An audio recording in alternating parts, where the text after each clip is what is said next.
Bayan, dito tayo kay Ping Lacson. Salamat, Pinoy Epic History. Ayan. Ito mga kababayan, dito tayo kay Ping Lacson.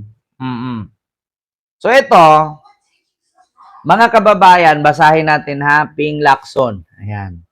So dito, Ping Lacson, Pinas, ibalik sa ICC. Ito po ang isa sa mga plano ni Ping Lacson siguro na kapag nanalo siya, senador, ngayong eleksyon May 2025, ay ito ang sabi niya. Ito po ay Abante Tonight News po ito ha. So dito po nakalagay mga kababayan, sang-ayon ng ilang kandidato ng Alyansa para sa Bagong Pilipinas na bumalik ang Pilipinas sa International Criminal Court or ICC na nakabase sa The Hague, Netherlands. Ayon kay dating Senador Panfilo Lacson or Pampilo Ping Lacson, ang ICC ay global court ng mga powerless. Yung mga na-abuse sa power, yung mga katulad yan, halimbawa, martial law, nabugbog ka, na-rape ka, or katulad kay Digong, di ba? Pinapapatay niya yung mga addict di umano, yun pala, kakuntsaba lang sa negosyo nila. So magagamit ng makahingi tayo ng tulong sa ICC kung ganun, no? Dahil sa mga powerless na bansa, kaya't mainam na muling sumali ang Pilipinas dito dahil sila ang may jurisdiction sa mga reklamong may kinalaman sa war crimes, genocide, crimes against humanity at iba pa. Ma'am Evangeline Casero, maraming salamat po dyan sa iyong super chat, no, watching from California, USA. Maraming salamat po, Ma'am Evangeline Casero, sa iyong $10 super chat. Thank you so much. Sabi dito, ayon kay dating Senador Pampilo Ping Lacson, ICC Global Court ng powerless sa bansa, kaya't mainam na muling sumali ang Pilipinas dito dahil sila lang ang may jurisdiksyon sa mga reklamo na may kinalaman sa war crimes, genocide, crimes against humanity at iba pa. Ang ICC ay isang global court for the powerless, meaning court of last resort.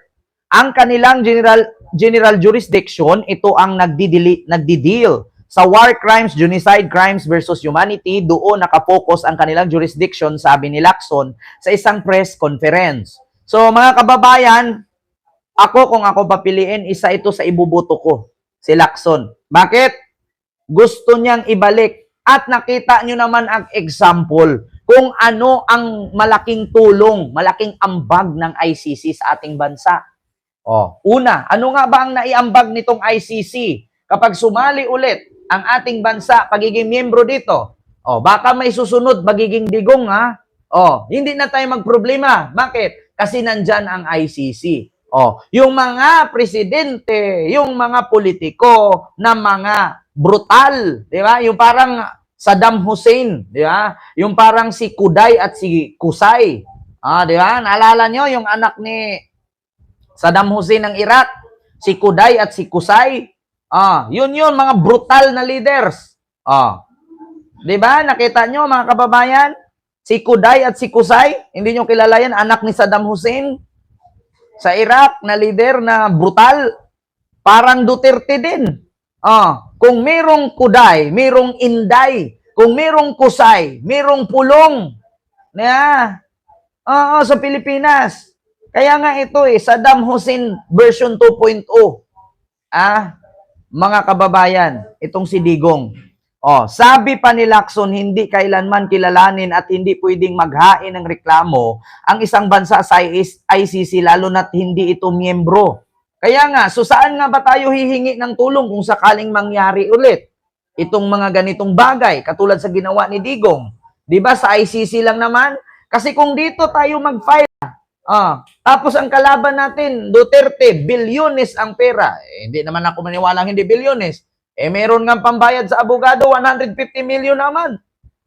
Di ba? So sabi pa dito, halimbawa, ma-invade tayo ng ibang bansa without referring to any particular country. Baka kung di tayo member, di tayo makasik ng redress or makakomplain kasi di tayo recognize. Kung sakaling may war crimes na makumit dito ng ating bansa or hypothetically mag-invade, sabi ni Lacson. Di ba?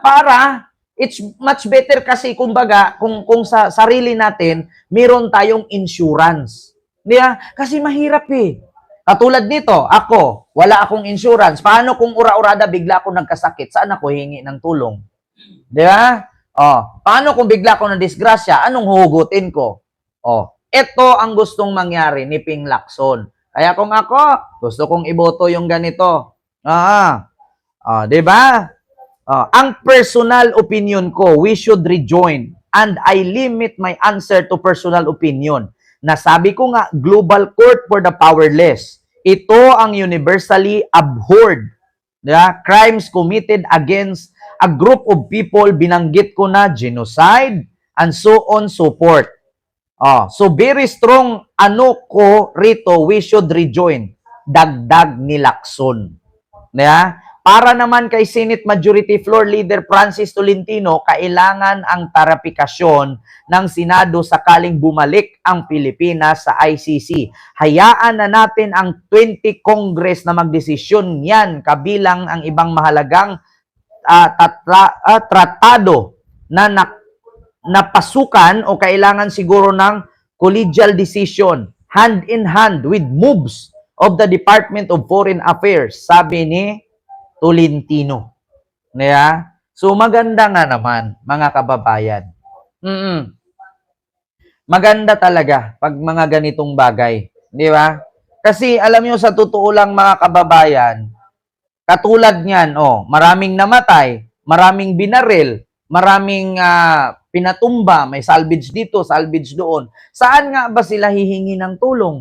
Saan nga ba sila tatakbo? Kung dito nga sa court ng Pilipinas, tignan nyo, sabi ni Atty. Conte, lumapit sila sa korte, lumapit sila sa DOJ, lumapit sila sa pulis. Hindi sila tinulungan. Yung mga biktima ng mga magulang, pamilya ng mga pinatay na adik di umano, nag-file ng kaso. After ilang buwan na dismiss. Bakit? Walang kwenta ang batas natin kung ang mahirap ang magreklamo. Pero pag mayaman ang magreklamo, tiklo ka agad. Huli ka agad. Pero pag mahirap mag-file ng kaso, putang ina, pau lang ang punta mo. Mamatay na lang yung nag-complain. Yung pau, hindi pa rin gumagalaw. Totoo naman talaga eh. Hindi ko ina-underestimate ang pau pero minsan mabagal po talaga ang pau gumagalaw. Maliban na lang siguro kung malaki ang budget ng pau. Malakas-lakas gumalaw. Ngayon, kalaban mo congressman, kalaban mo mayor, wala kang kalaban-laban dyan. Walang mangyayari sa'yo. Kalaban mo congressman, kalaban mo businessman. Customs nga, nakakalusot ang droga eh.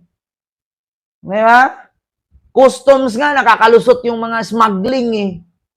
Dito sa ating bansa, kapag mapera ka, maimpluwensya ka, papakinggan ka ng batas. Pero pag mahirap ka, magsasaka ka, nakaw ka ng mangga, kulong ka habang buhay. Pero pag politician ka, hindi ka makukulong. Bakit? House arrest. Ganun lang naman yun eh.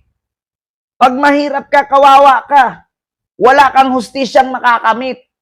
Yun ang totoo. Kaya much better na sumali tayo sa ICC kasi pagdating ang araw, may mga politiko na abusive, abuse their power, pwede nating i-complain katulad kay Duterte.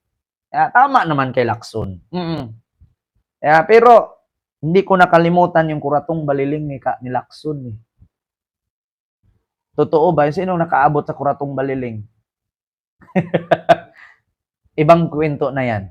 Ibang topic na yan. Mahirap maging mahirap sa Pilipinas. Totoo yan. Kapag mahirap ka, nagnakaw ka ng mangga, kulong ka habang buhay. Pero pag mayaman ka, anak mo presidente, asawa mo presidente, apo mo congressman, kapatid ng asawa mo mayor, hindi ka makukulong because that's the reason that I want to survive. We are sitting on gold. Wala akong binigkas na pangalan ha. Yun ang totoo, mga kababayan. Alam nyo na. Ako, sabi ko nga sa inyo, kapag mabuti ka na politician, suportahan kita. Pero kahit mabuti ka, kung may ginawa kang kabulastugan na hindi ko nasasang-ayunan sa aking tainga, bibirahin talaga kita. Alam nyo ba yung mga politician na yan, mga artista, kahit hindi marunong gumawa ng batas, Kahit boom tarat-tarat na lang gagawin doon. Kaya ang lakas ng loob nilang pumasok sa politika, sumali sa politika because they need power. Kapag may power ka, kahit anong business gagawin mo, lulusot, may power ka. Kapag hindi ka nagbayad ng tax, pag hulihin ka, hindi ka agad mahuli. Bakit? Kasi meron kang immunity. Yeah? That's the reason that I want to survive. Yung matanda nagnakaw ng mangga na kulong habang buhay, pero yung nagnakaw na politician sa ating bansa, hindi na kulong, malaya. Umabot pa nga ng 100 years old eh. Diba? Diba? Tito Nonong, mega love shout out po.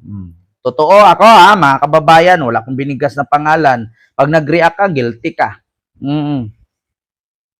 Tignan nyo nga yung nagnakaw sa PIDAP, nakulong lang ng 2 buwan. Yeah? Nakulong lang 2 buwan. Nakalaya. Ngayon, tumatakbong senador. Yeah? Ay nako. I don't care.